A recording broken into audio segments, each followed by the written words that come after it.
प्रभु को हम फिर से धन्यवाद देते हैं कि प्रभु ने फिर से हम सबों को यह मौका दिया कि हम सब एकत्र होकर के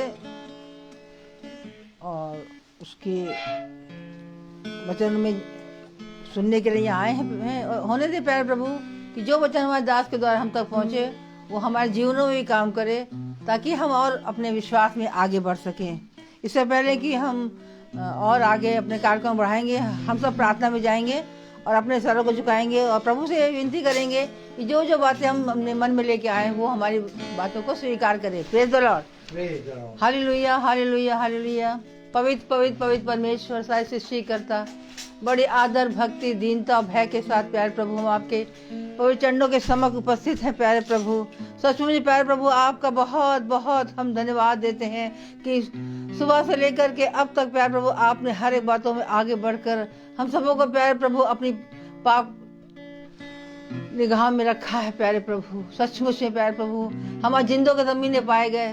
कितने ऐसे लोग हैं प्यारे प्रभु जो आपके पास पहुंच चुके हैं प्यारे प्रभु, और कितनी उनकी कल्पनाएं थी प्यारे प्रभु, पर हम कितने धन हैं। जितने जन भी यहाँ आए हैं प्यारे प्रभु उन सबों को हम आपको चरणों में समर्पित करते हैं प्यारे प्रभु। होने दे प्यारे प्रभु कि हम प्यारे प्रभु घटे और तू बढ़े। ये सब कुछ तेरे पवित्र नाम में होकर मांगते, सुने ग्रहण करें, आमीन। गीत प्रेज एंड वर्शिप में सृष्टि गीत गाएगी। सभी को मेरा praise Lord. Praise the Lord.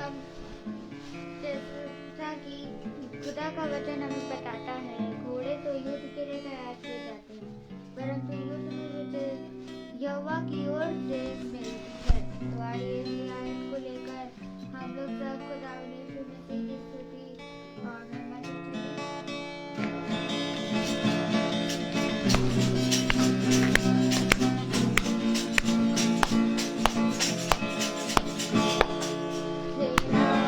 यहोवा हमारे संग संग है, याकूब का हमारा ऊंचा गढ़ है। सेनाओं का यहोवा हमारे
बनाया, वो सर्वशक्तिमान प्रभु है, वो यहोवा हमारे संग संग है, वो सर्वशक्तिमान प्रभु है, वो यहोवा हमारे संग संग है। याजकों का यहोवा हमारे संग संग है, याकूब का खुदा हमारा ऊंचा गढ़ है, हमारा ऊंचा गढ़ है, हमारा ऊंचा गढ़ है, हमारा ऊंचा गढ़ है। Praise Lord. अब इस समय हमारे दास रोहित मैसी हमको वचन में लेके जाएंगे। Praise the Lord. Praise the Lord. Hallelujah. सृष्टि यहाँ बैठिए। Praise the Lord. आइए आंटी आप यहाँ आइए। Praise the Lord. Praise the Lord. Hallelujah. एक बार और खुदा ने हमें ये दिन दिया, ये समय दिया कि हम उसके पवित्र वचन में चलें, उसके वचन को समझें, क्योंकि उसके वचन को समझने की सामर्थ हमारे अंदर नहीं है। Praise the Lord.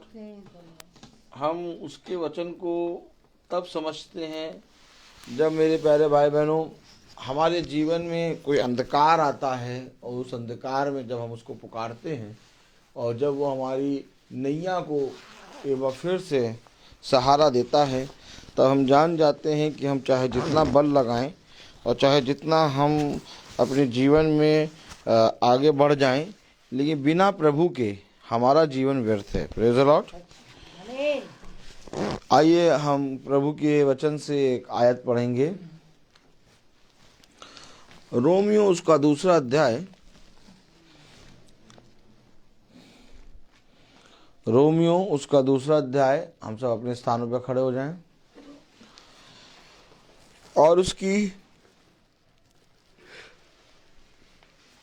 5वीं आयत अगर हम पढ़ें तो कलाम में क्या लिखा है? Romeo 2:5। Praise the Lord. Romeo उसका 2 अध्याय और उसकी 5वीं आयत में क्या लिखा है, अगर हम बहुत ध्यान से पढ़ें। Praise the Lord. हाँ, पर तू अपनी कठोरता और हठीले मन के कारण उसके क्रोध के दिन के लिए, जिसमें खुदा का सच्चा न्याय प्रकट होगा, अपने लिए क्रोध कमा रहा है। प्रभु का वचन जो कि पवित्र है, इस पवित्र वचन को खुदा हम निकम्मों को समझने और इसमें चलने की सामर्थ प्रदान करे। आमीन। आमीन। हम सब अपने स्थानों पर बैठ जाएं। Praise the Lord. क्या कमा रहा है तू? Praise the Lord. क्या कमा रहा है? प्रभु की अनुग्रह को, प्रभु के धन को, कि प्रभु के क्रोध को? आज मनुष्य कहता है, आप क्या कमाते हैं, आपकी आय क्या है, आप कहाँ काम करते हैं। लेकिन प्रभु अपने वचन में कह रहा है कि तुम अपने जीवन में जो प्रभु का न्याय का दिन है, उस दिन के लिए क्या कमा रहे हो। Praise the Lord. देखिए, जब हम प्रभु के कामों में बढ़ते हैं तो बहुत सी चीज़ें हमें रोकती हैं। और आज फिर एक बार 5 बजे मीटिंग नहीं स्टार्ट हुई, 10 मिनट 12 मिनट लेट हुई है। और ये इसलिए हुआ कि किसी ने ज़्यादा लालच कर ली। क्या कर लिए? लालच। जब कोई ज़्यादा लालच करता है तो प्रभु का काम बिगड़ने लगता है। यहूदा इस्करियोती क्या कर रहा था? लालच कर रहा था। बलाम ने क्या करा था? लालच कर रहा था। गहजी ने क्या किया था? लालच कर रहा था। लालच कई प्रकार की होती है।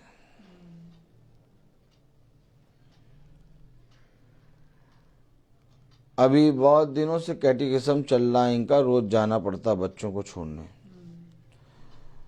तो हमने कहा चलो हम जा रहे हैं, छोड़ के ले आएंगे और लेके मीटिंग में चले आएंगे। अब हमारी वाइफ जो कि रेबेका है,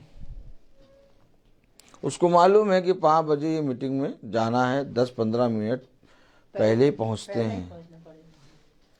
लेकिन उसको मालूम है ये बात, लेकिन तब भी जाते समय, जबकि रोज बच्चे को ले जाती हैं ट्यूशन छोड़ने, इसको ले जाओ, वहीं जाते जाते छोड़ देना। अब वहाँ गए तो वहाँ ट्यूशन वाली ताला लगाए, सामने भी ताला लगा। अब बच्चे को सड़क पे छोड़ के चल दो। लालच, हम दुआ ही कर रहे थे। लालच लालच लालच बहुत बुरी बला है। हम दुआ कर रहे थे कि एक काम ये भी कर लो, एक काम ये भी कर लो, एक काम ये भी कर लो, एक काम ये भी, टमाटर भी ले आओ और आलू भी ले आओ। किसी को ये नहीं मालूम कि समय प्रभु का है और इस समय में हम इनसे कुछ ना कहें। ये जा रहे हैं, दुआ करें। लेकिन शैतान जो है ना, वो अपने ही अंदरों से आता है। अय्यूब की पत्नी ही आके अय्यूब से कह रही कि खुदा ने, जिस खुदा को तू प्यार करता है, धन्यवाद देता है, उस खुदा को धिक्कार और मर जा। तो जब मीटिंग में निकलते हैं, ऐसे तो कभी नहीं, लेकिन आज देखो क्यों हो रहा है? क्योंकि शैतान नहीं चाहता कि 5 बजे मीटिंग स्टार्ट हो। हमारा प्रभु जानता है हमारे सारे कामों को। मैं भी कोशिश करता हूँ कि बहुत कोशिश करता हूँ कि 5 बजे से पहले मैं पहुँचूँ हर जगह, लेकिन शैतान पीछे से चलते चलते बोलता है ये भी कर लो, ये भी कर लो। और देखिए कुछ नहीं हुआ। आए मीटिंग में बैठी हैं, प्रेज़ द लॉर्ड, अच्छी बात है, मीटिंग बात सुनो तो नहीं थी। Praise the Lord. तो प्रभु का वचन हमें बताता है कि लालच करना बहुत बुरी बात है। और खासकर जब मेरा बंदा, मेरा दास मीटिंग में जाए तो उसको पीछे से टोको ना, ये भी काम कर लो। काम करने थोड़ी ना जा रहे हैं हम, प्रभु के काम को लेके जा रहे हैं। ये सब करने वाले तो संसार में बहुत काम कर रहे हैं। बच्चा ट्यूशन जा रहा है, बच्चा आलू ला रहा है, सब्जी लानी है, सब्जी काटनी है, बिजली नहीं आ रही है, पानी भरना है, समय नहीं मिल रहा। यही तो काम है जो प्रभु को के पास आने के लिए हमको रोकते हैं। और आज हम भी इन्हीं कामों में पड़ जाएं तो फिर हमारा उनमें अंतर क्या? Praise the Lord. इसलिए मैं कहता हूं कि जब प्रभु के दास निकले तो उनके पीछे कोई काम ना बताओ। को आप जा रहे हैं, आप अच्छे से जाएं, हम दुआ करेंगे, शैतान का मुंह काला हो और प्रभु को आदर और महिमा मिले। Praise the Lord. तो खुदा का वचन कहता है, इसलिए लेट हो गए हम। खुदावन इस बात के लिए, इस पाप के लिए क्षमा करें। तो खुदावन का कलाम कहता है, रोमियो उसका 2 अध्याय और उसकी 5वीं आयत में, पर तू अपनी कठोरता और हठीले मन के कारण, किसके कारण? हठीले मन के कारण। और कठोरता,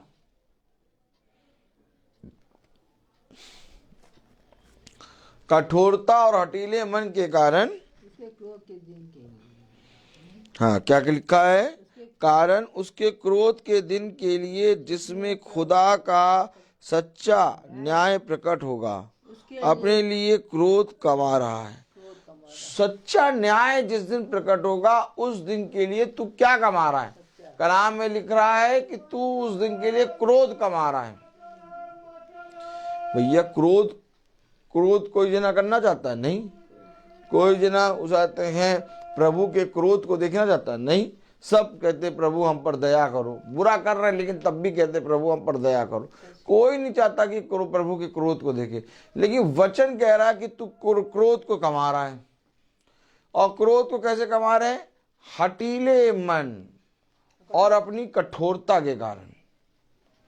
क्या ऐसी कठोरता, क्या ऐसा हठीला हो गया हमारे से जो हमने अपने जीवन में खुदा के क्रोध को कमा लिया।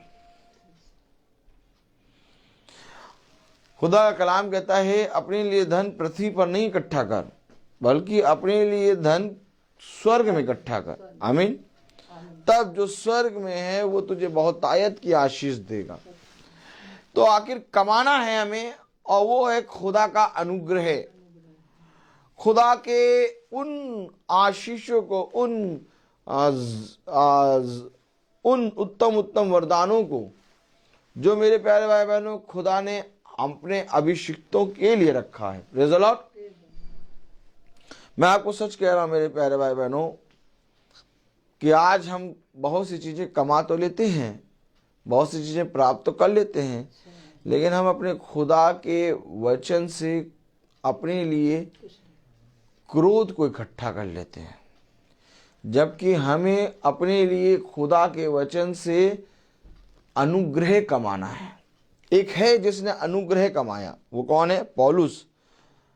पौलुस ने जब प्रार्थना करी कि ये कांटा हो सके तो मेरे पास से निकल जाए, तो प्रभु ने कहा मेरा अनुग्रह तेरे लिए बहुत है। आमीन। तो अर्थात पौलुस प्रभु के अनुग्रह को कमा रहा है, और आज हम प्रभु के अनुग्रह को कमा रहे हैं कि उसके क्रोध को कमा रहे हैं। अपने लिए हम क्या इकट्ठा कर रहे हैं? Praise the Lord.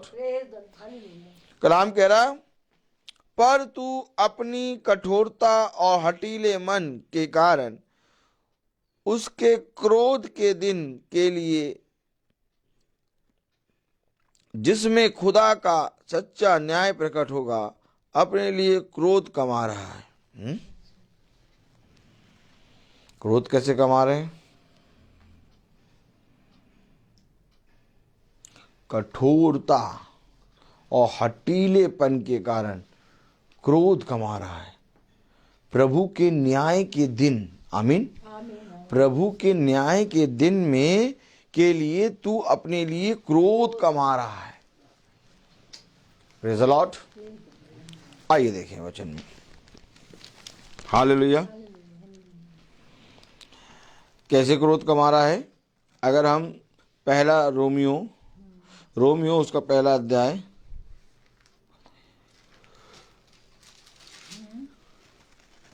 हाँ और उसके 28वीं आयत पढ़ें।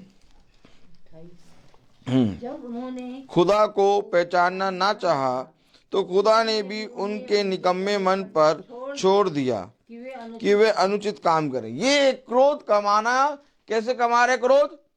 खुदा ने उनको छोड़ दिया। जब उन्होंने खुदा की कोई वचन को सुनना ना चाहा, जब उन्होंने खुदा को पहचानना ना चाहा, तो खुदा ने उनके निकम्मे मन पर उनको छोड़ दिया कि वो अनुचित काम करें। अब वो अपने लिए क्रोध कमा रहे हैं। उनको मालूम नहीं चल रहा, वो सोच रहे हैं हम अपने लिए खुदा की आशीषें कमा रहे हैं, अनुग्रह कमा रहे हैं। लेकिन खुदा की आशीष, खुदा का अनुग्रह कब होता है? खुदा के साथ रहने में होता है। आमीन। आमीन। अगर हम खुदा से दूर हैं तो हम कभी भी मेरे प्यारे भाई बहनों खुदा के अनुग्रह को नहीं पकड़ पाएंगे, क्योंकि खुदा का अनुग्रह मेरे प्यारे भाई बहनों खुदा के साथ रहने पर है। क्या कारण था कि अदन की वाटिका से जब आदम और हव्वा निकाले गए तो उनके ऊपर मृत्यु आ गई, अर्थात खुदा की संगति उनके साथ नहीं टूट गई। लेकिन जब तक खुदा की संगति बनी रही तब तक क्या हुआ? वाटिका में वो अनुग्रह और प्रभु की सामर्थ्य में बहुतायत का जीवन बिता रहे थे। अर्थात जब उन्होंने प्रभु को पहचानना ना चाहा तो खुदा ने भी उनके अनुचित, उनके कठोर मन पर, उनके निकम्मे मन पर को उनको अनुचित रीति काम करने के लिए छोड़ दिया। हाँ मेरे प्यारे भाई बहनों, आज हम अपने जीवन में बहुत सी चीज़ें कमा लेंगे, आज हम अपने जीवन में बहुत उत्तम उत्तम जगह पहुंच जाएंगे, लेकिन मैं आपको बताऊं कि जब तक हम खुदा के अनुग्रह को, उसकी उत्तम उत्तम आशीषों को प्राप्त नहीं करेंगे तब तक हमारे जीवन में कुछ भी नहीं है। आज मैं एक बहुत बड़े स्कूल में मेरी ड्यूटी थी और जब मैं उस स्कूल में गया तो मैंने उस स्कूल में एक बहुत बड़ी फोटो देखी लगी हुई और उस फोटो में वो उसकी फोटो थी जिसने उस स्कूल को बनाया था। हाँ, फाउंडर फाउंडर की फोटो लगी थी, बैठे हुए थे यूं करके चश्मा पहने। तो उनका बॉर्न जन्म का दिन और मरण का दिन लिखा हुआ था। ठीक भैया, मैंने देखा। फिर हम एग्जामिनेशन हॉल में गए तो फिर वहां गए तो वहां मैंने देखा एक और फोटो लगी। हाँ, फाउंडर की फोटो लगी और उनकी वाइफ की फोटो लगी। अब वो दोनों की फोटो लगी हुई और दोनों की के जन्म और मरण की डेट लिखी हुई। तब प्रभु ने मुझे दिखाया, जब हर चीज में प्रभु दिखाता है मुझे। मैं बैठा था, प्रभु मुझे दिखाया इतना बड़ा स्कूल। कितना बड़ा? बहुत बड़ा स्कूल, बच्चे पढ़ रहे हैं, बहुत बढ़िया स्कूल। लेकिन जिन्होंने बनाया वो नहीं। क्या कमाया है हमने? क्या कमा रहे हो तुम? क्या कमा रहे हो बताओ? तुमने प्रभु के न्याय के दिन के लिए अपने लिए क्या कमाया? अनुग्रह कमाया कि क्रोध कमाया?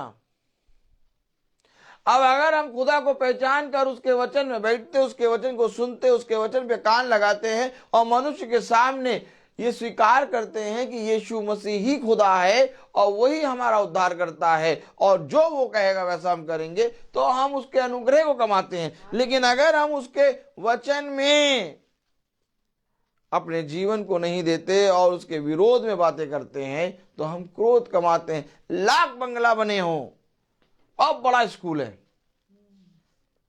लेकिन उनका बॉर्न और लीड दोनों लिखे हैं। क्या हासिल हुआ? प्रभु के वचन का एक एक शब्द सच्चा है।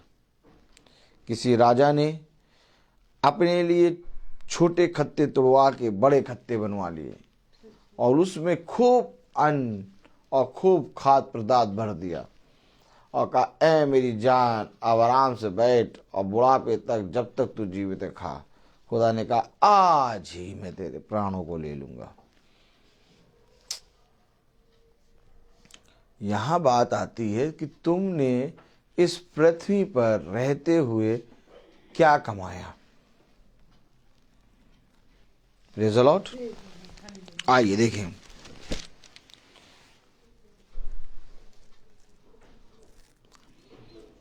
वह हर एक को उसके कामों के अनुसार, रोमियो 2:6, वह हर एक को उसके कामों के अनुसार बदला देगा।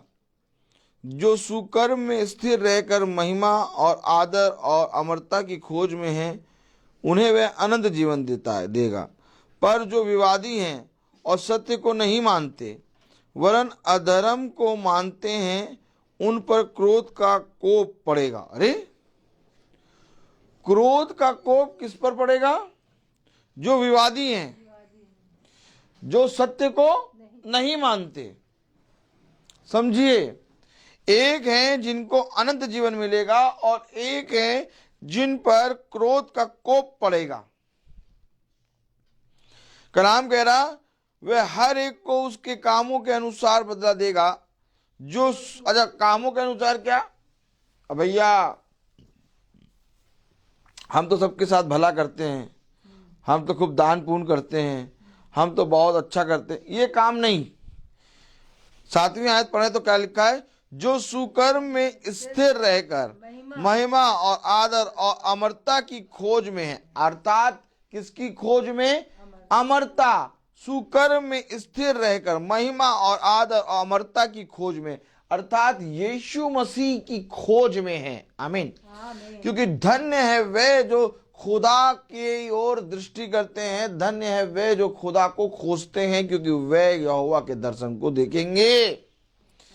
कलाम में लिखा कि जो सुकर्म में स्थिर रहकर महिमा और आदर और अमरता की खोज में है, उन्हें वे अनंत जीवन देगा। एक है जो क्रोध को कमा रहे हैं, एक है जिनको खुदा ने उनके निकम्मे मन पर छोड़ दिया।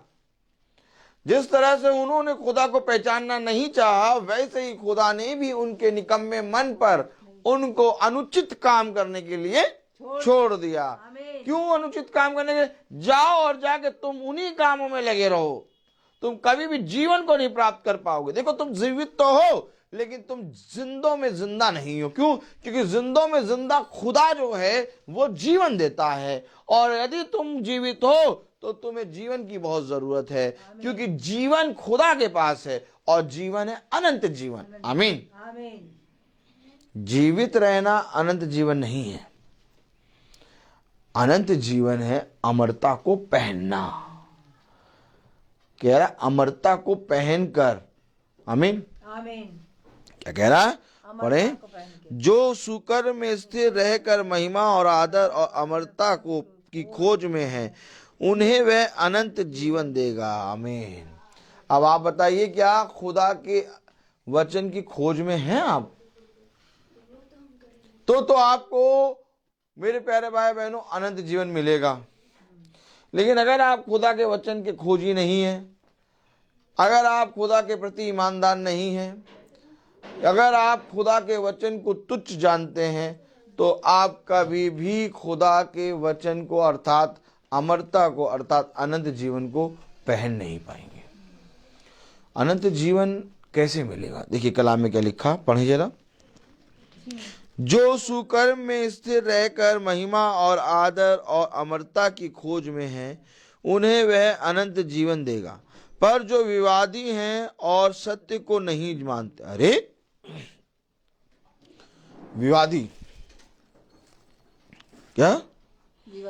विवादी सत्य को नहीं जानते। सत्य क्या? सत्य क्या है? सत्य यह है कि वचन उनके घर आया और उन्होंने वचन को सुनना ना चाहा। उसने कहा, मैं तुम्हारे घर आया, परंतु तुमने मेरे लिए अपने घर के द्वार को ना खोला। बहुत जरूरी है वचन को जानना। देखिए कलाम में क्या लिखा, पर जो विवादी हैं और सत्य को नहीं मानते। अरे जो विवादी हैं और सत्य को नहीं मानते। अरे बाबा, विवाद किस बात पे करते हैं? सत्य को लेके विवाद करते हैं।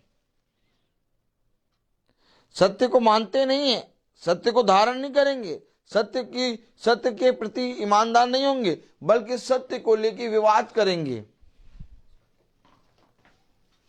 कभी भी वचन के प्रति ईमानदार नहीं बनेंगे।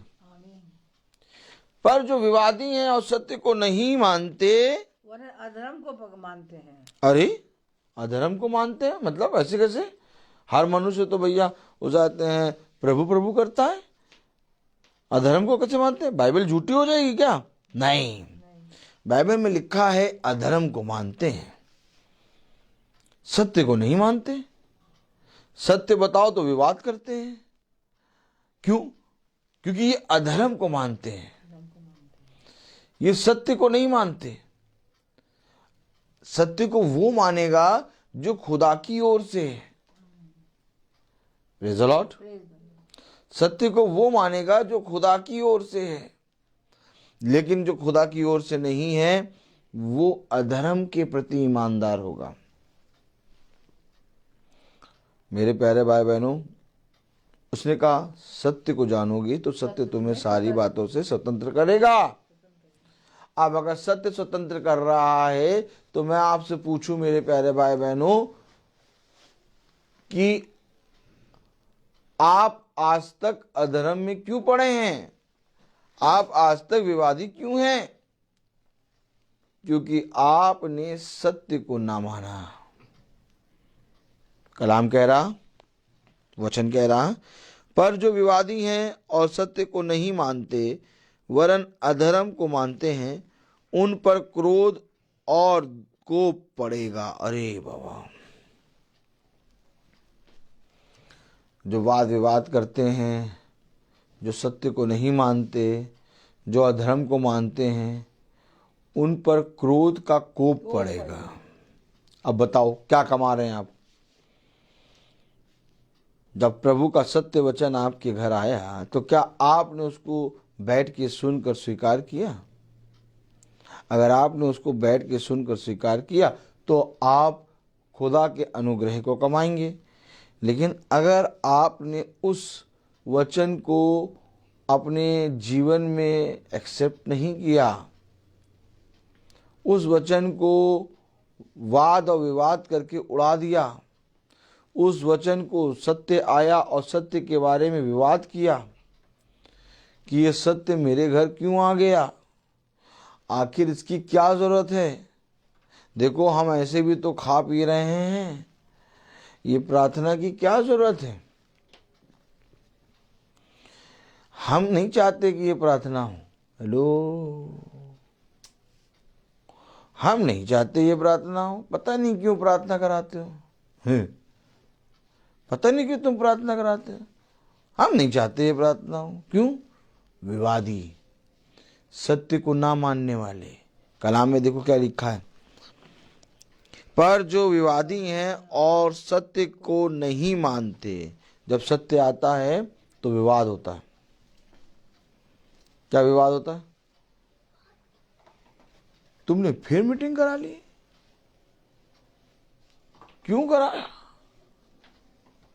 हम नहीं चाहते कि सत्य हमारे घर आए।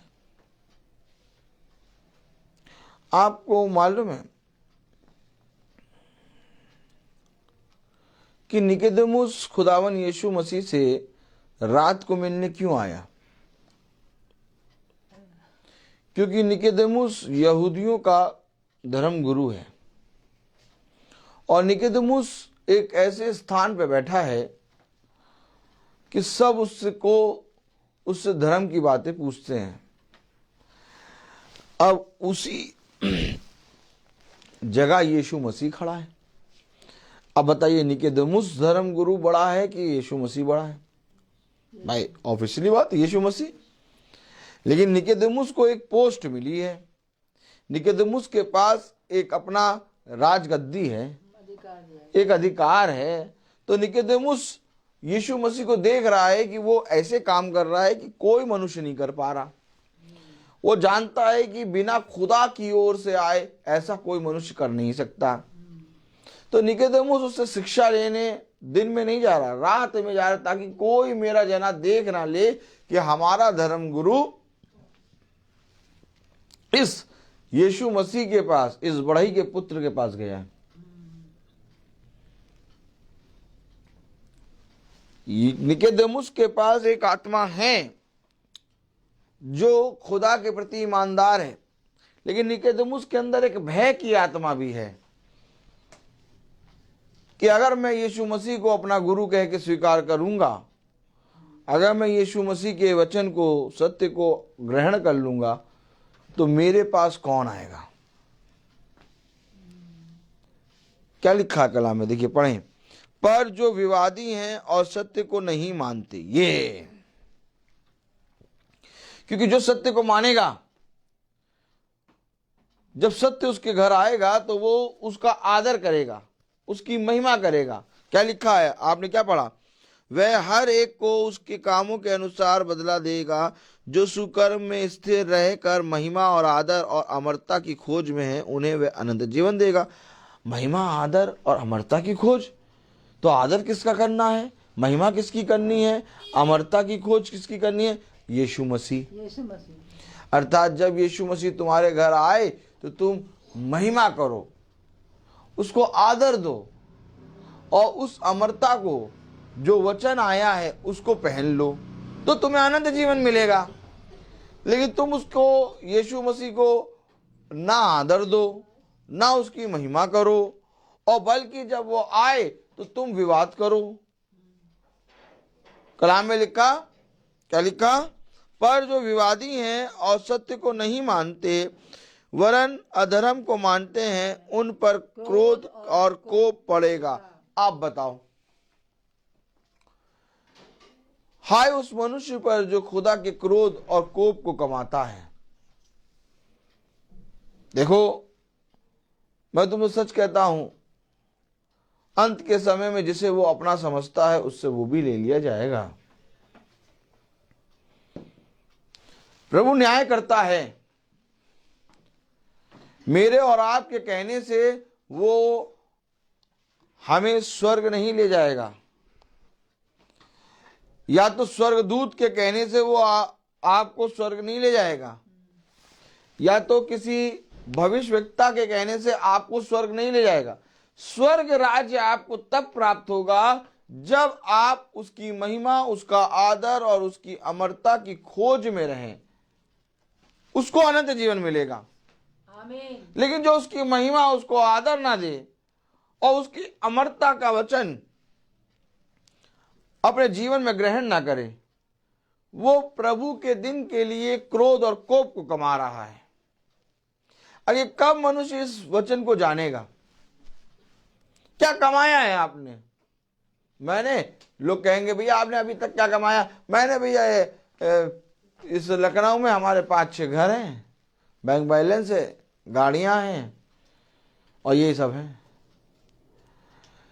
तो प्रभु कहे भैया तुमने अपने लिए क्या कमाया? भैया हमने ही तो कमाया है। क्या नहीं, ये तुम्हारा थोड़ी ना है, ये सारी चीजें तो छोड़नी होंगी। तुमने अपने लिए क्या कमाया? हमने अपने लिए, क्योंकि अपना तो हमारा वचन ही है जो हमें कभी नहीं छोड़ेगा। Praise the Lord. जिसको मनुष्य ने नहीं जानना चाहा। कलाम में क्या लिखा? पर जो विवादी हैं और सत्य को नहीं मानते वरन अधर्म को मानते हैं, उन पर क्रोध और कोप पड़ेगा, और कलेश और संकट हर एक मनुष्य के प्राण पर जो बुरा करता है आएगा। पहले यहूदी पर, फिर यूनानी पर, हर एक मनुष्य पे कलेश और संकट आएगा। अरे बाबा, जो बुरा करता है। और बुरा क्या है? सत्य। बुरा है सत्य के विरोध में खड़ा होना। बुरा क्या है? विवाद करना। बुरा क्या है? दोष लगाना। बुरा क्या है? प्रभु के विरोध में बातें करना। बुरा क्या है? अधर्म को मानना। धर्म का त्याग और अधर्म को मानना ही बुराई है। खुदावन हमारे अधर्मों को अपने लहू से धोकर हमें अपने धर्म अर्थात अमरता की चादर पहनाता है। आमीन। लेकिन हम उसके इस करे गए कार्य को तुच्छ जानते हैं। तब मेरे प्यारे भाई बहनों, हमारे जीवन, हमारे घर में अशांति आती है। ऐसा नहीं कि खुदा हमारे घर, हमारे जीवन में अशांति देता है। खुदा का कलाम कहता है वे अपने ही कामों में फंस कर अपने लिए क्रोध और अपने लिए कोप को कमाते हैं। प्रभु कभी भी किसी पे क्रोध नहीं करता। प्रभु क्षमा करता है। विलंब से क्रोध करने वाला खुदा है। प्रभु दयावंत है। लेकिन जब हम खुदा के विरोध में खड़े होते हैं तब हम अपने लिए क्रोध कमाते हैं। मेरे प्यारे भाई बहनों, मैं आपको सच कह रहा हूं कि खुदा के प्रति ईमानदार आप तभी बन पाएंगे जब आप उसको आदर और महिमा और उसकी अमरता की खोज करेंगे। लेकिन अगर आप उसकी अमरता की खोज नहीं करेंगे, उसको आदर और महिमा नहीं देंगे, आप लाख मनुष्य को जितना आदर दे दें कुछ भी नहीं प्राप्त कर पाओगे। क्योंकि खुदावन के पास स्वर्ग राज्य है। उसने कहा मैं जिसको स्वर्ग राज्य दे दूं और जिसको चाहूं तो स्वर्गराज ना दूं। इसमें मेरा मन है। Praise the Lord. कलाम क्या कह रहा, पढ़े जरा। हालेलुया। परंतु महिमा और आदर और कल्याण हर एक को मिलेगा जो भला करता है, पहले यहूदी को फिर यूनानी को, क्योंकि खुदा किसी का पक्षपात नहीं करता। आमीन। हर एक को आदर और महिमा मिलेगा, प्रेज द लॉर्ड, जो भला करता है। और भला क्या है? भला ये है कि तुम उस एकमात्र जिंदा खुदावन यीशु मसीह को जानो, जिसने तुम्हारे लिए अपने आप को दिया। और इस जीवन में भला कुछ भी नहीं है, क्योंकि भला चरवाहा केवल एक है, अर्थात यीशु मसीह। और जब हम उस भले चरवाहे की ओर दृष्टि करते हैं, जब हम उस भले चरवाहे को देखते हैं, जब हम उसके कहे गए वचन को अपनाते हैं, जब हम उसको स्वीकार करते हैं, तब हमारे जीवन में एक अद्भुत काम होता है। और वो काम ये है कि हम उसके वचन में बढ़ जाते हैं। आमीन। हम उसके वचन में स्थिर हो जाते हैं। आमीन। हम उसके वचन में बने रहते हैं। आमीन। मेरे प्यारे भाई बहनों, मैं आपको सच कह रहा हूं कि हमारे पास कुछ हो चाहे ना हो, लेकिन अगर हमारे पास खुदा का वचन है तो खुदा ने कहा तुम इस पृथ्वी के अधिकारी हो। आमीन। लेकिन अगर हमारे पास खुदा का वचन नहीं है और हमारे पास खुद संसार की सारी चीजें हैं, खुदा कह रहा है तुमसे बड़ा भिखारी कोई नहीं। आमीन। तुमसे बड़ा भिखारी कोई नहीं। क्योंकि देखो, जिसने मेरे इस पवित्र खजाने में से खा लिया उसने सबसे उत्तम भोजन खा लिया।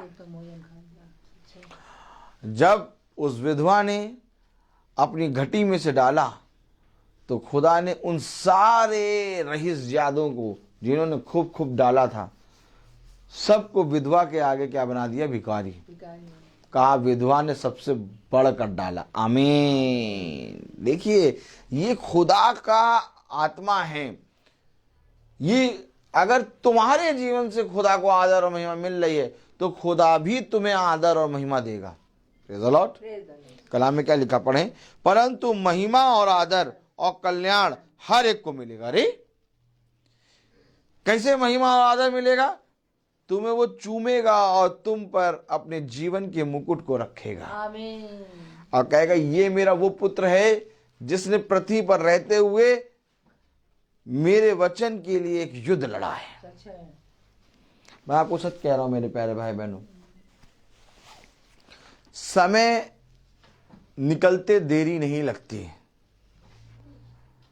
20, 50, 60, 70, 80, 90, 100 एक दिन आएगा कि हम भी इस दुनिया को छोड़ के जाएंगे।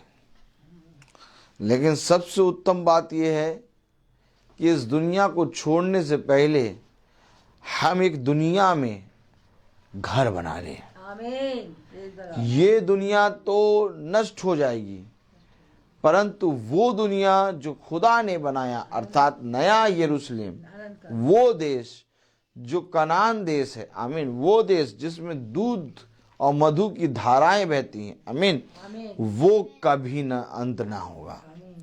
अर्थात हमें इस संसार में रहते हुए अपने लिए वहां धन इकट्ठा करना है। आमीन। कलाम कह रहा, अगर हम रोमियो उसका पहला अध्याय और उसकी 28वीं 29वीं आयत पढ़ें, जब उन्होंने खुदा को पहचानना ना चाहा तो खुदा ने भी उनके निकम्मे मन पर छोड़ दिया कि वे अनुचित काम करें। इसलिए वे सब प्रकार के अधर्म और दुष्टता और लोभ और वैर भाव से भर गए और ढा और हत्या और झगड़े और छल और ईर्ष्या से भरपूर हो गए और चुगलखोर। अरे चुगलखोर, चुगलखोर, तुम्हारी चुगली उसको, तुम्हारी चुगली उसको, चुगलखोर हो गए, विवाद करने लगे, विवादी हो गए। आमीन। खुदा कह रहा है कि मैं तुमको सच कह रहा हूं, पर जो विवादी हैं और सत्य को नहीं मानते वरन अधर्म को मानते हैं, उन पर क्रोध और कोप पड़ता है। पड़ेगा। और एक बात समझ लीजिए, जो खुदा का क्रोध है वो बहुत भयानक है। खुदा ना करे कि कभी किसी पर भी खुदा का क्रोध पड़े। हम तो यही प्रार्थना करते हैं खुदा सब पर अपनी दया प्रकट करे, और खुदा भी यही चाहता है कि तुम मेरे दया के पात्र बन जाओ। कहीं ऐसा ना हो कि मैं तुम पर अपना क्रोध प्रकट करूं। लेकिन आप एक बात समझ लीजिए, जो आपने कमाया है, क्या जो आपने कमाया है उसके अनुसार आपको धन मिलेगा। अगर आपने कलाम में क्या लिखा है, पढ़े जरा, प्रेज़ द लॉर्ड।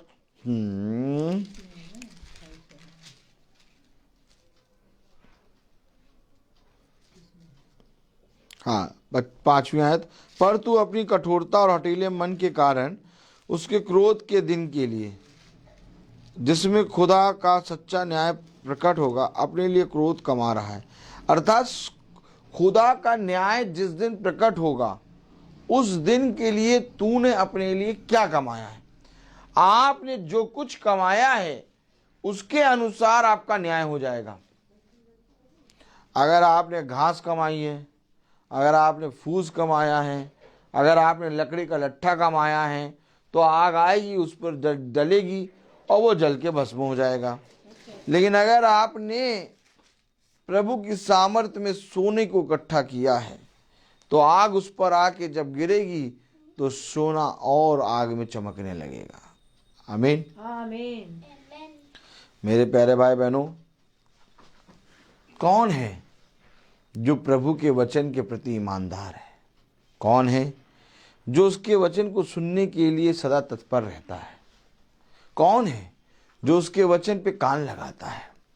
कौन है जो उसके वचन के लिए अपने जीवन में हर एक अंधकार और हर एक दुष्ट की युक्तियों का सामना करता है? क्योंकि देखो, जितनों ने मेरे वचन को ग्रहण किया उतनों ने स्वर्ग राज्य को ग्रहण किया, परंतु जितनों ने मेरे वचन को ग्रहण ना किया उतनों ने मेरे वचन का अनादर किया। मैं तुमसे सच कहता हूं कि धन्य है वे जो पूरे मन से मुझे स्वीकार करते हैं। कलाम में लिखा, रोमियो उसका 2 अध्याय और उसकी, मेरे प्यारे भाई बहनों, अगर हम पढ़ें,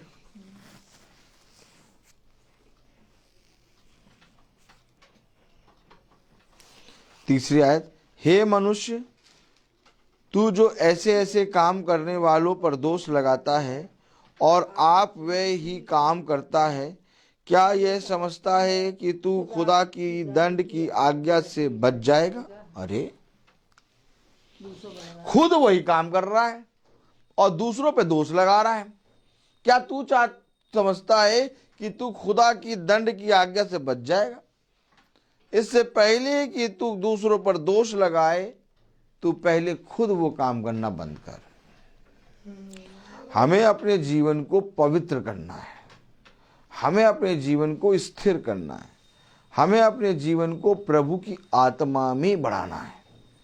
जब हम प्रभु की आत्मा में बढ़ते हैं, जब हम प्रभु के प्रति विश्वास योग्य बनते हैं, जब हम प्रभु को पूरी रीति से ग्रहण करते हैं, तब मेरे प्यारे भाई बहनों, हमारे अंदर से दोष लगाने की और बुरा बोलने की दुष्ट आत्मा चली जाती है।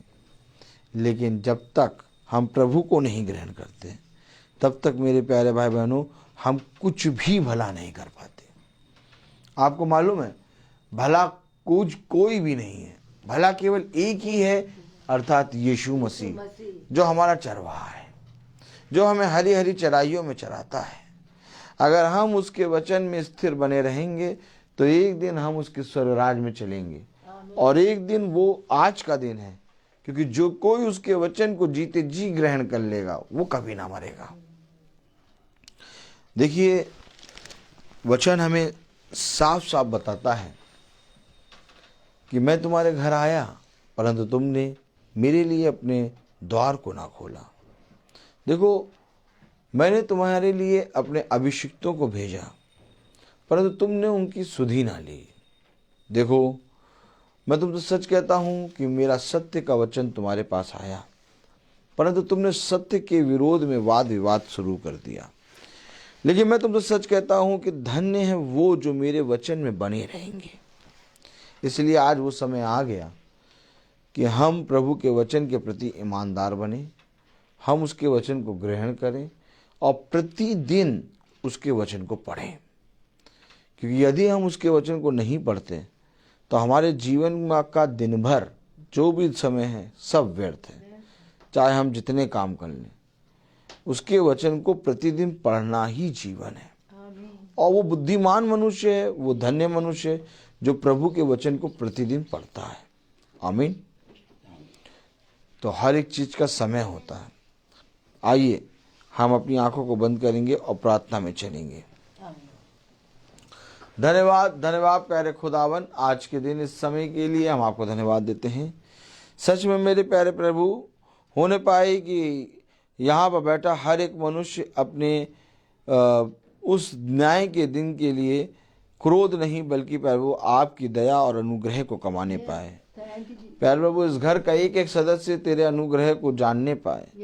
प्यारे प्रभु, हमारे पीछे जो हमारा झुंड है उसकी भी रक्षा कर, कि वो झुंड भी प्यारे प्रभु तेरी निगहबानी में प्यारे प्रभु सदा बना रहे। सैमुअल को जो कुछ भी प्यारे प्रभु रोग है वो रोग दूर होने पाए और वो पूरी रीति से चंगा और भला चंगा होने पाए।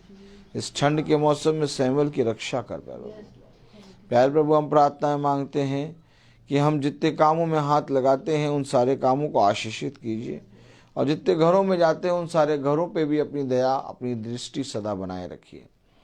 हर बात में प्यारे प्रभु हमारे जीवन से आपको आदर और महिमा मिले। हाँ मेरे प्यारे प्रभु, हम तो कुछ भी नहीं हैं, हमारे पास अपना कुछ भी नहीं है।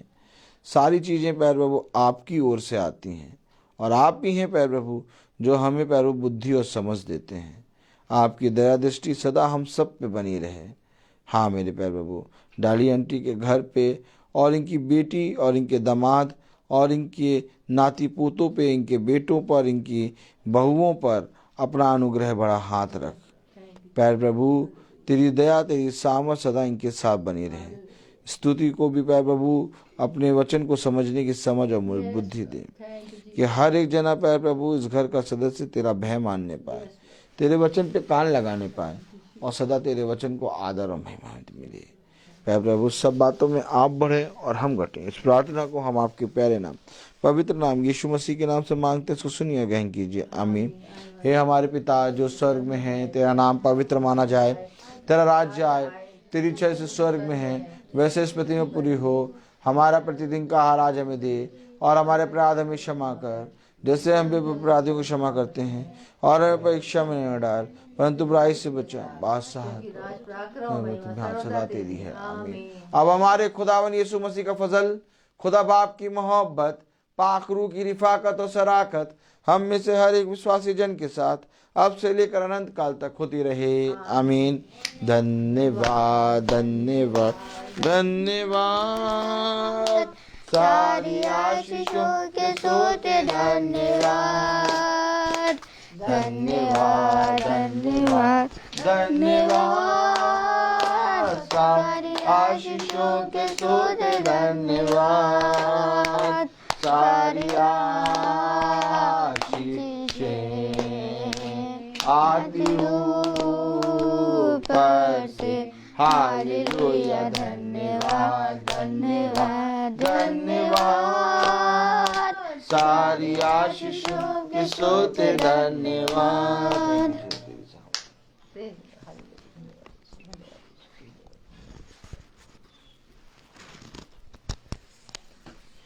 Praise the Lord. Praise the Lord.